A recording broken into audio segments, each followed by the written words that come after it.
Welcome to the game that subverted all of my expectations, such as Satanism, good, Christianity, bad, raging barbarians, honorable and noble, while medieval kings are evil and backstabbing.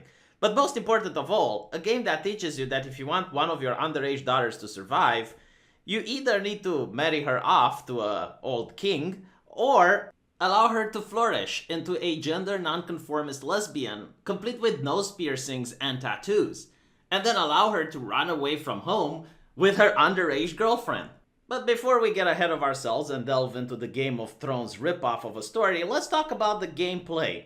You play as the king of a seemingly impoverished realm, and all you have to do is sit your ass on the throne and listen to the little people's problems. Now, you may think that this is where the political intrigue happens and that the decisions might actually matter. Like, you would have to decide whether a peasant plight is more important than that of a noble, and you would have consequences from doing these decisions. Or maybe this is like a crisis management simulator where you have limited resources and you need to decide whether the noble's wedding is more important to sponsor or you have to give money to a village to dig a new well. You quickly realize that this is not the case. This is just a resource simulator where every single person pretty much has the same problem. They want shit from you. Whether they want gold or they want grain, they just want something. And if you decide not to give them, well, then the population happiness drops.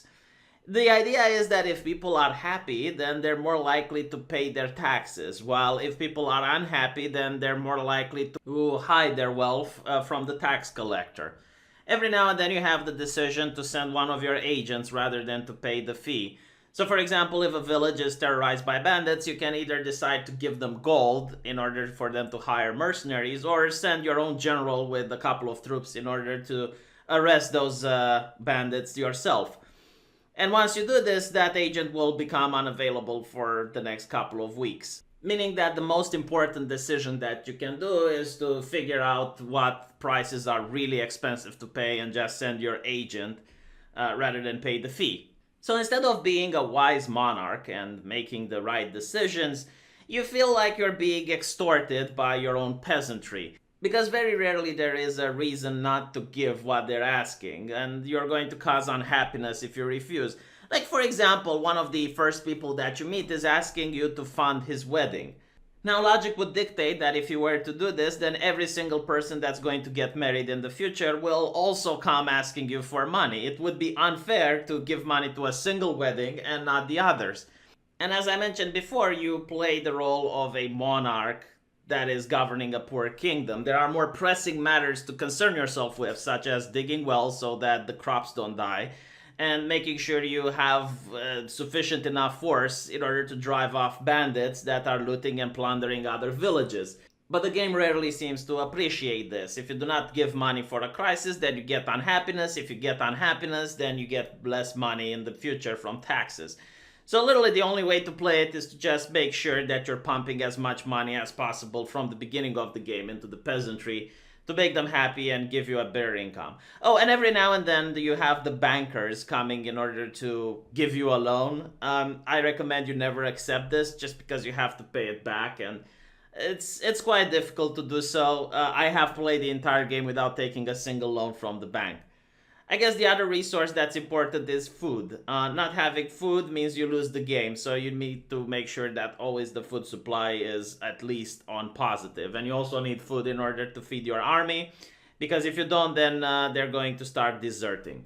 Now, moving on to the part of the game that's actually interesting. After you finish your day getting extorted by your peasants, you get to walk around the castle like a point-and-click adventure game, and you actually have like one or two puzzles throughout the game where you have to use certain items with one or another, just like in a classical point-and-click. And here you get to meet your family. You have a very lovely wife and 3 daughters.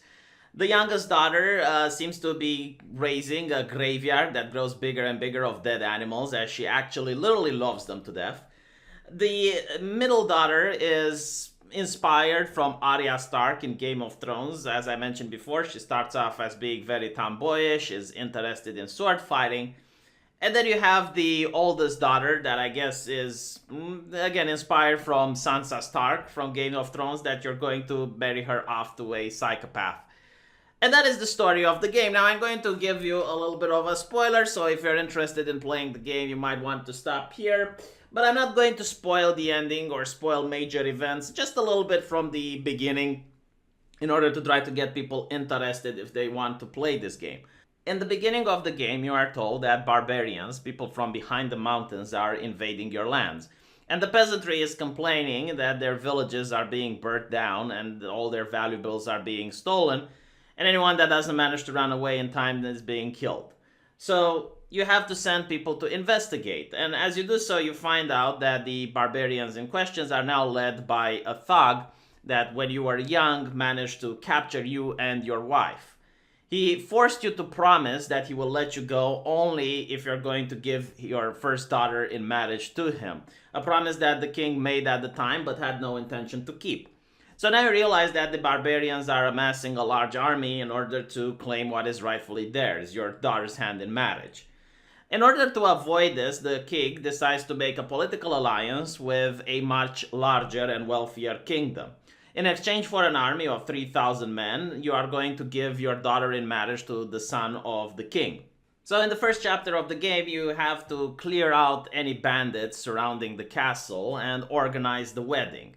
The wedding is quite costly, and you have to also be extorted by the peasants while you organize this. Now, I do not mind if a game developer inspires himself from other mediums, such as books or TV shows. In fact, I fully encourage it. However, it needs to be done with a little bit of tact and not to be so obvious where he drew the inspiration from. In this case, it's obvious that this is inspired from Game of Thrones, more specifically the Purple Wedding. And for once in this blasted game, you get to feel like one of those peasants that are constantly extorting you in the throne room by going up to the allied king and extorting him of cash, demanding that he forwards the money for the wedding, similar to how Tyrion did to the Queen of Thorns. But anyway, as the game carries out, the wedding takes place, and obviously the king gets poisoned, and he actually turns, surprise, surprise, purple. And because it happened under your roof, due to the laws of hospitalities, you are held responsible. This means that the deal is off. You are basically not getting your 3,000 men. However, because the marriage did take place, you did lose your daughter. So the allied prince gets to take her to his castle, and it puts you in a worse position that you were initially in.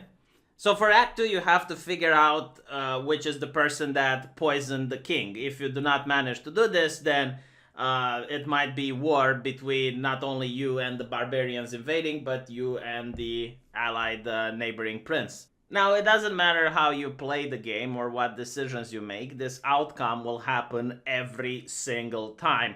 And it's also the same for the second chapter. Only in the third chapter can you take some decisions that will affect the ending. But mostly the game is set in stone. It only gives you the illusion of choice, as if you could have done something in order to prevent a situation from getting from bad to worse. Now, in the second part of the game, as I mentioned, you constantly have to gather clues and evidence about who murdered the enemy king, as well as to try to raise your own army. You do this by basically sending every day a pigeon to one of the nearby lords and asking them for support of pledging their soldiers under your banner. In order to do this, you have to do various quests, and more often than not, pleasing one lord means that you're going to upset another. For example, there might be a lord that wants to get into the drug business and promises that it's going to be very lucrative, while another lord is against it for moral reasons and tells you that he wants you to stop the drug trade.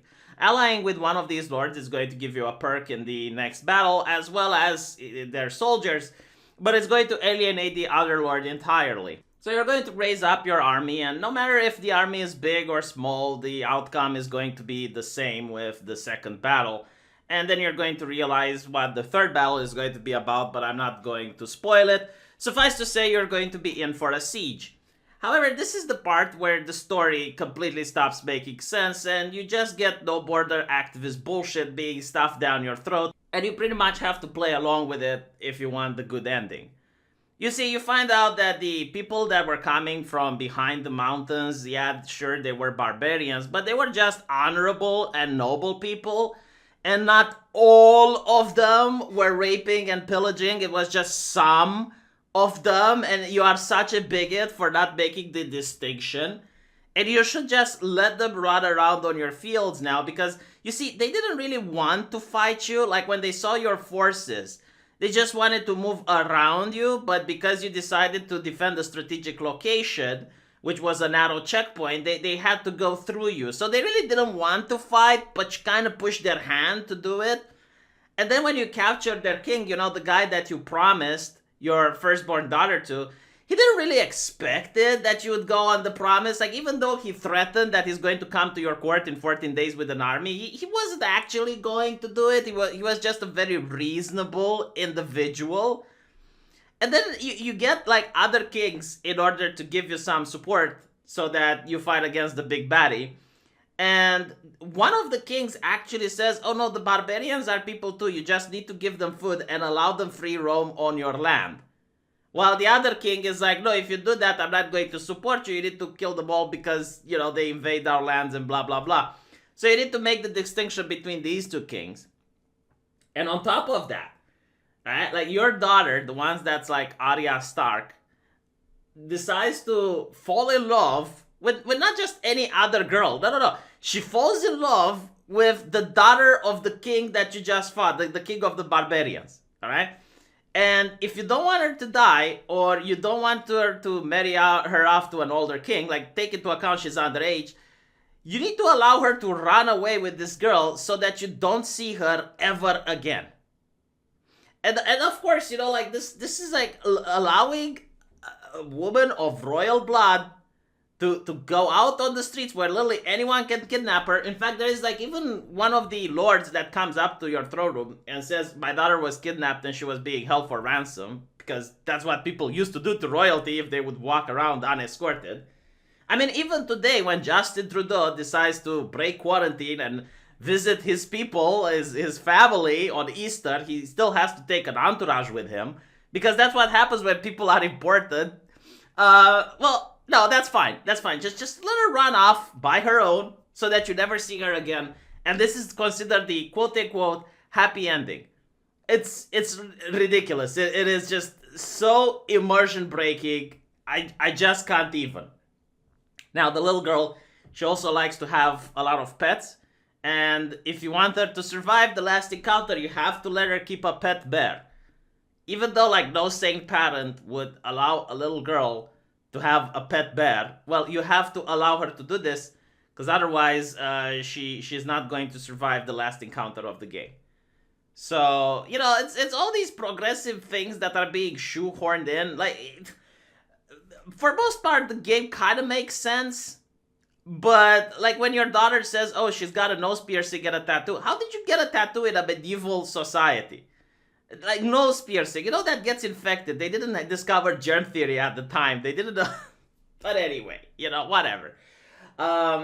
It's also interesting that the other guy, he's evil. And he burns people at the stake for heresy. And he also doesn't like witches. And like, he's a tyrant, so he's using Christianity in order to oppress people. Meanwhile, you get to hire witches, and you get to deal with pagans that worship trees, and you also get to even do a satanic ritual with a pentagram on the ground or whatever, because you're the good guy. So, despite all this, like, despite all the nonsense, believe it or not, the game is actually enjoyable. I know, like, I bashed it throughout the entire video, but the game manages to make you care about your family. That's what I love. It manages to make you care about your wife. You really want to know that your daughter is in the best hands after you did the arranged marriage. And you really want to solve the mystery of who poisoned the allied king. And like, this makes for an interesting game despite of all the other flaws. It is very eye-rolling, because once you realize that the game is made by a progressive, you can kind of figure out how they want to subvert your expectations.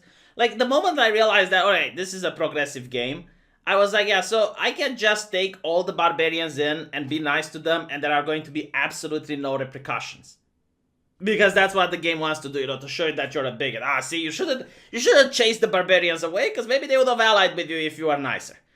I knew that when peasants are banging at my gates during a siege wanting to go in, I knew that it's the correct way to do is to let them in, and there's not going to be repercussions for it.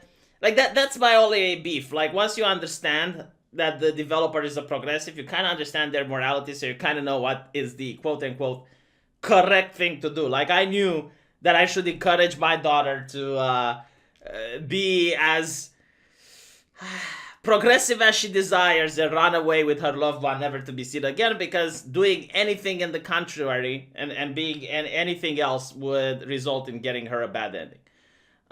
So you know that's the only criticisms that I were to have. It's like this idea of trying to subvert expectations doesn't work because I expect your subversion, so I expect you trying to subvert my expectations, and therefore my expectations are not subverted; they're actually being fulfilled.